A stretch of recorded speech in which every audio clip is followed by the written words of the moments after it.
One time I gave her peas and I totally thought that she was like chewing and she swallowed them whole.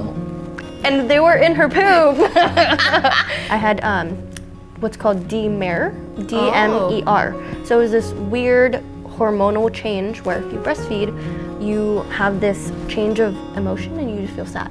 Absolutely, because there was always so many times where I'm like, why am I like this? Like, I see all these influencers, moms, and like on TV, like it's supposed to be like this, but no, it's not supposed to be like that. Yeah. Hi mama, you're doing amazing. I know the challenges of navigating through postpartum life, and I'm here to be a village in a world where the village is often missing.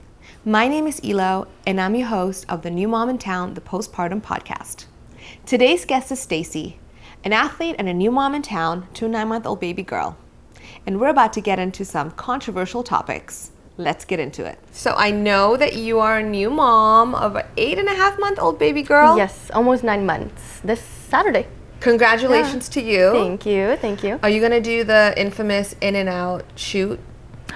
I haven't heard about that. No. It's like... Is it specifically for 9 months? Yes, because it's 9 months out of the womb compared to 9 months in the womb. So in and out makes sense. So you should do it in and out. I think I might do that. Okay. I haven't thought about that, but I definitely am. Every month I take a picture of her. I love that. Yeah. She's going to love it. Yeah. Later on. Yes, you have to. It goes by very fast. Absolutely, it does. So since you're already almost at 9 months now, have you started solids? I have. So I started when she was about 5.5. But I only gave her stuff to like kind of gnaw on. Yeah. So what was like the first thing, I'm sure you recorded, what was the first thing you ever gave her? This is weird, but a green apple. Wow. So a little bit of context, I was actually juicing and then I had a green apple and she was kind of just looking at it and she was teething. I could just tell she just wanted to bite something. So obviously I didn't let her take a bite off of it, but she was just like tasting it and then she made a sour face, and that's kind of how it started, where I would give her different things and kind of just see her reaction. That's very good. So then you do purees or? Yeah, so I do both. So I do the weaning and then purees. So we started off with like puree carrot and then puree broccoli, and then she started to kind of just like show me that she could chew a little bit, and so I gave her stuff to chew on, softer things, and yeah, that's kind of how it just started. And I mean, I feel like being from a Filipino parent, I would send videos to my mom and dad and be like, oh my gosh, she's gonna choke, and I'm like, she's okay, she's alive, she's learning to chew. Like, that's how they learn, and I feel like they forget that's how they learn. That is so funny. And I think like my mom, for example, she has PTSD because I choked and I literally was losing my breath. So I think she has like PTSD from that. But she does, it's so funny that the I call it old school, sorry parents, but it's old school, you know, their parenting style on feeding, even like when it comes to formula and breastfeeding, it's so different. They have like different thought processes. They do. So you're so right. Like my parents always like, oh, are you sure he can eat this and that and that? Like I remember I was making food and my mom was like, oh, let him try some of this food that I made. I was like, no, you can't do that. Yeah. It has salt in it. And she's like, so? I was like, he can't have salt. Yeah. You can't give a baby salt. Yeah. And she's like, where'd you read that? I was like, I don't know, in a book. Other moms are telling that. And then you talk about it more often. So I wanted to ask you, what is your take on that? I honestly, I didn't look up enough. I got scared of the amount of information that I found that I was just like, Smart. What do I give her? What do I not give her? And so I went on the approach of, okay, if I can eat this, and if I see that she's not choking on it, if I see that she's chewing on it, like I started giving her noodles or different veggies, and then I kind of just went off my gut. Like obviously I was watching her like a hawk, but I didn't want to be scared because I feel like my mom did that, where she would be like, Cece, like, don't do this, don't do that, don't do this, and I just didn't want to hear that. So I did my research, obviously, but I just didn't want to overwhelm myself. No, and I love that so much, because at the end of the day, you're so right. As a mom, like as a new mom, I realized before, as women, we already have like this gut feeling that's most likely always right? Yeah. But as a mom, even more so. So I love that you kind of follow that, as you should. Everybody can do their research, listen to whoever they want to listen to. At the end of the day, it's your life, it's your baby, and you can do, whatever you feel like it. Exactly. But if anything, everything with a little bit of moderation, it shouldn't be a big deal either. Yeah, I agree. Because now that I think about it, I remember we went to a barbecue steakhouse and we definitely gave him ribs to this yeah, exactly. But they enjoy it, and it's good for them, because that's the one thing that I researched, that if the more that they chew, that's how they learn to actually chew food in the future. So I was like, okay, that's what I'm gonna lean on. And with the seasoning, I actually had one friend that I asked, because she's 2 months ahead of me, and I asked her, I was like, do you season your food? For example, eggs. She eats eggs for breakfast. So I asked her, I was like, do you season your food? She's like, yeah, a little sprinkle of chicken bouillon. And I was like, okay, that should work. And that's what I kind of started doing, just a little bit of garlic and just something light. What about, I know that you did say that you're Filipino, from Filipino background. Have you given her any traditional Filipino food? I have. I've given her pancit, which is noodles. Yeah, but that's the only thing. Oh, very little, because I know they have a lot of salt in their food. Right, that is very true. I'm definitely not like, hey, here you go, here's chicken adobo, or like lumpia, which is fried. I love lumpia. Yeah, I used to call them the Filipino taquitos. Yeah, they technically are. They're Chinese, they're Filipino egg rolls. There you go, exactly. It's universal. I love that so much. So you are doing baby-led weaning in a way? Yeah. Yeah. I mean, for me personally, I have no idea what the hell that even means, but it kind of means like you're giving them more solids instead of just purees, and like for it at some point to be less milk. Yeah, you're not the only one who does not know what that means, because I took it as that too. More solids, less purees, and I was kind of just doing both to see what she liked. But every time I gave her puree, she would be like, she would make that face. But when I gave her something to kind of chew on, she enjoyed it more. So.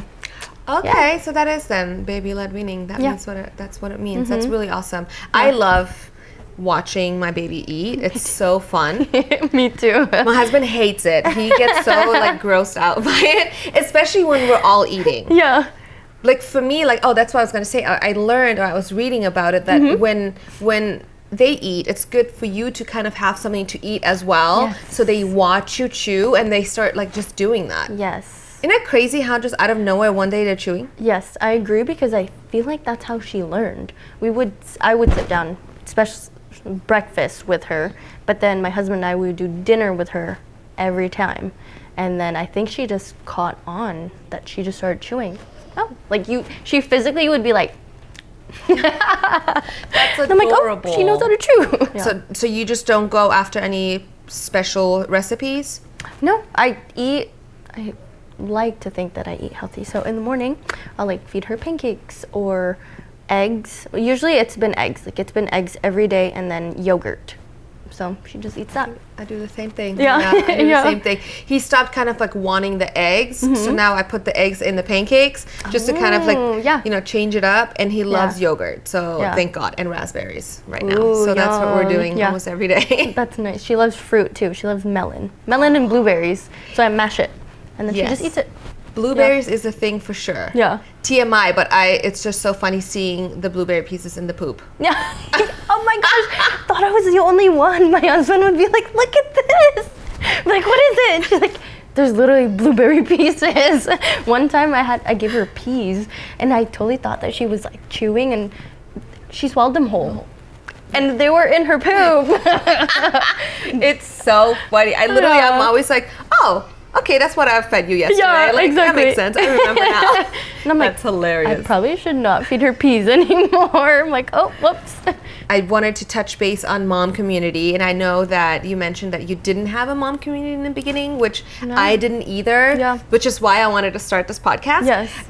But now, like, how do you feel about it, and what would you say is the best part, and would you recommend it?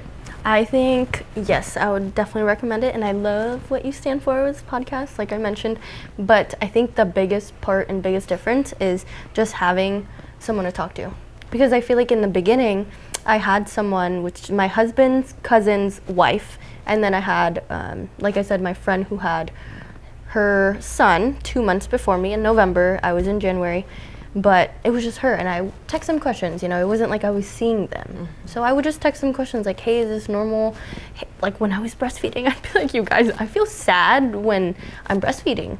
I had what's called D-MER, D-M-E-R. So it was this weird hormonal change where if you breastfeed, you have this change of emotion and you just feel sad.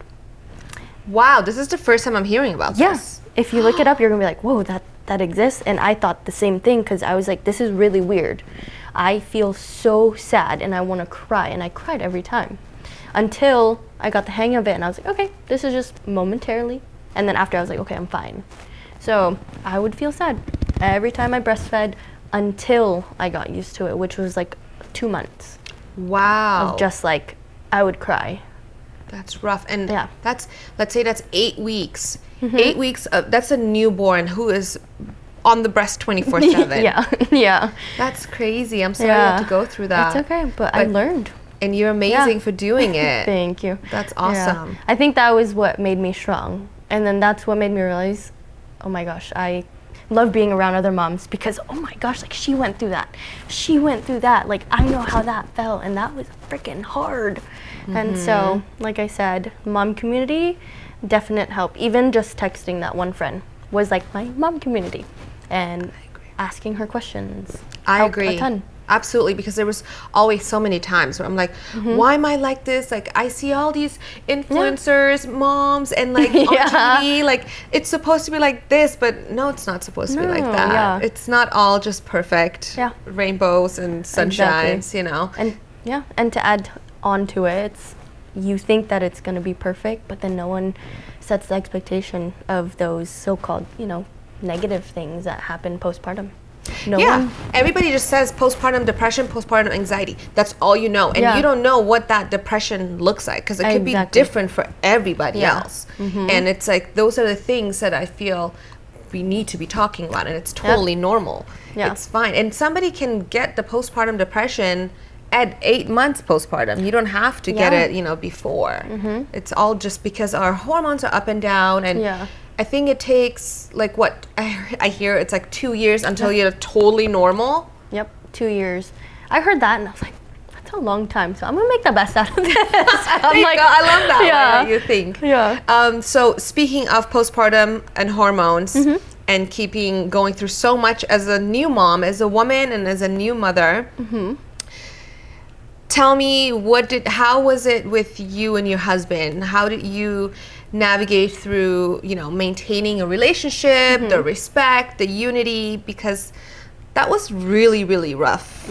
Yes. So that was, I think, toughest part about it, because sometimes I would cry, right? I would cry and he'd be like, I don't know how to help because I don't know how you feel. And I'm like, as much as I'm like, oh, you're such a bitch, because it is true. They don't know how it feels. They didn't go through the birth. Like, I had a C-section. He didn't know how it felt. He didn't know how it felt to be taking care of a baby while you're trying to take care of yourself and trying to heal yourself and trying to think mentally, like, what's good for me? What am I doing? Am I doing this right? I hear this voice, I hear that voice, and you're just like going crazy. And so we actually had a big talk before. So this was the good part. So any new moms who, you know, your partner, have a talk with them beforehand. Like, what is your expectation? Hey, I might feel this way, I might not feel this way, and then have a talk after when you do feel. I was never afraid to ask for help because obviously with a C-section, you're in a lot of pain. Yeah, absolutely. You're in a lot of pain, and sometimes you can't just do it yourself, like bending down or walking up and down the stairs or carrying baby or like waking up, right? So we spoke about basically always communicating with each other. Like, if there's anything that you feel, Stacey, like, tell me. If I'm not doing enough to support you, tell me. And I think I'm so blessed with him because he's always wanted to be a dad, and he's a natural dad, but he's also a natural helper, like husband. And so he would always ask me, like, how can I support you? You tell me. Like, if you don't communicate with me, I don't know. He would always say that. I love that, and that's very true. Yeah, and I'm like, you're right, because we're always in our heads. And I was always breastfeeding, and then he would take care of diapers, for example. I would do like the night shift, and he would do the morning shift. So like I said, we're very blessed where he got to take time off of work, but he would still work throughout the day, but it was kind of just like, let me support you. I love that. Yeah. The open communication is very important, because I know, like, for me, we had communication, but I would internalize everything, and I'd be like, no, like, I am a mother. I should be able to do this. You know, he's taking care of like the house and things like that. I should be, no, I know that we said you're going to do the diapers, but I'm just going to do it without telling him. And then I would get upset at the fact that he's not doing the diapers. And then I'm like, Elo, it's your fault. You're not offering him to help you, you know? Yeah. So that is true. Being acceptance of getting help, not being shy of asking, and also like being honest about things that you really need and the way you feel. That's awesome. And honestly, it wasn't always like that though. It was like obviously in the beginning, but then your baby goes through development stages and you're like, okay, well this is new, okay, different schedule, you have to adjust. Like he starts working and then I have appointments, he has appointments. And so it's always just an adjustment and it's never perfect. It's always that, hey, things have changed, we need to have another talk. We need to see how we can support each other more. Like, hey, you're gonna be at the house more. When you get home, what's the expectation? Like, are you gonna be with her during the nighttime? This and that. So it's just open communication all the time. That's very good. Yeah. What about like date nights? Are you guys able to do date nights? Do you have family or friends or a babysitter? Like, how do you feel about like keeping that kind of like your relationship pre-baby going? Yeah, I feel like our first ever date night was Valentine's Day. Ours too. Which was nice. I feel like it has that, like, oh my gosh, I'm away from my baby. And that was what I felt at first. And then, well, a little bit of context, we both play soccer.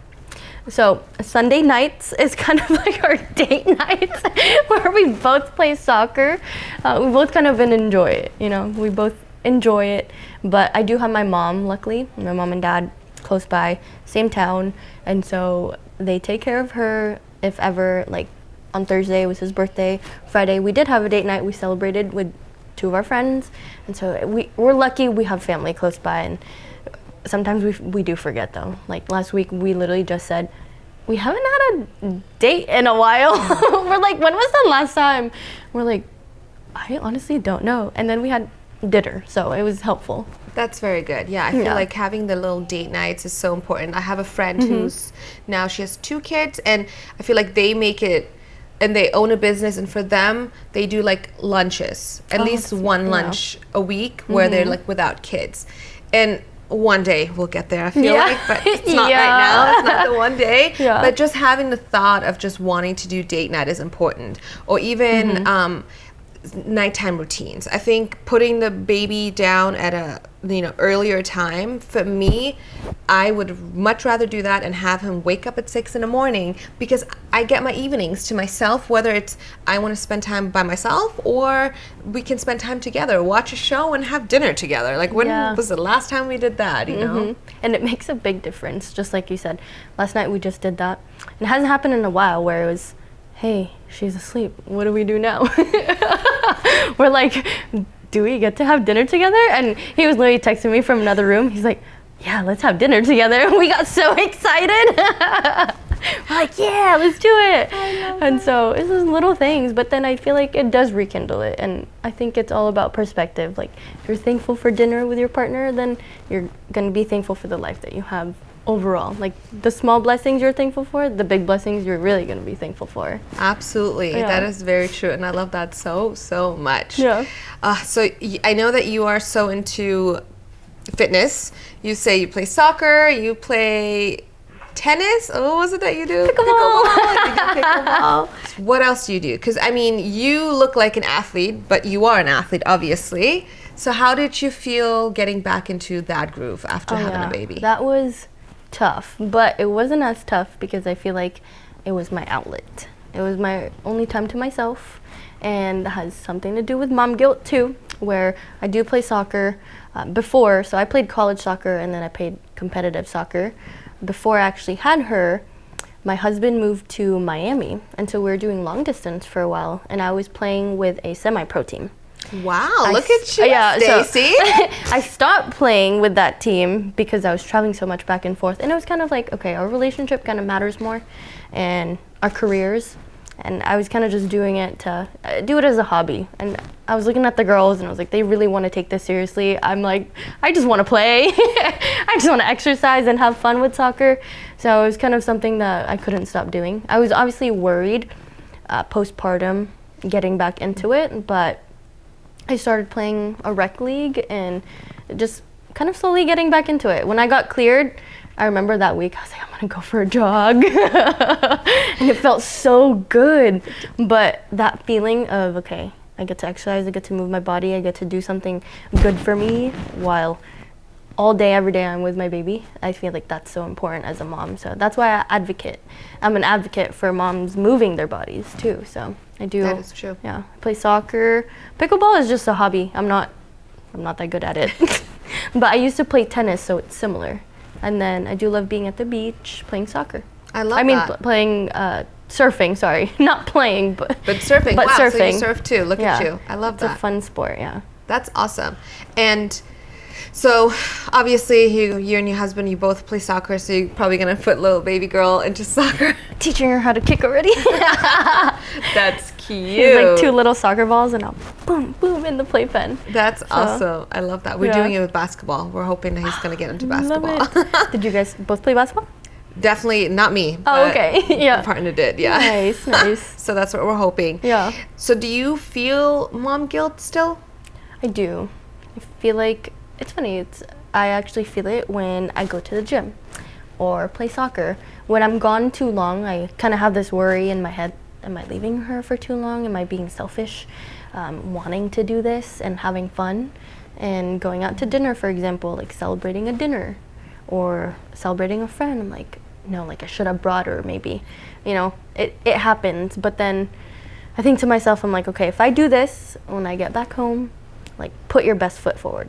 And that'll allow me to put my best foot forward if I'm moving my body. It helps me mentally, really. Absolutely. Yeah. I agree with that. That's why for me, it's like I have to walk every day no matter what.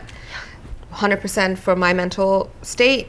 But doing things for yourself, for any mom out there, I think is so important for us to do, because in order for us to be the best moms that we can be, but doing things for yourselves is so important, because in order for us to be the best mom that we can be, we have to be good too. Yeah. Mentally, emotionally and health-wise. So I do think mom guilt is always going to be there. I feel it's not going to go away, but it's about how to embrace the mom guilt in a way, because like you said, in order for me to be a better person, a better mom, I do also have to do some things for ourselves. Yeah. So like you are at home with your baby all day long, it does get exhausting.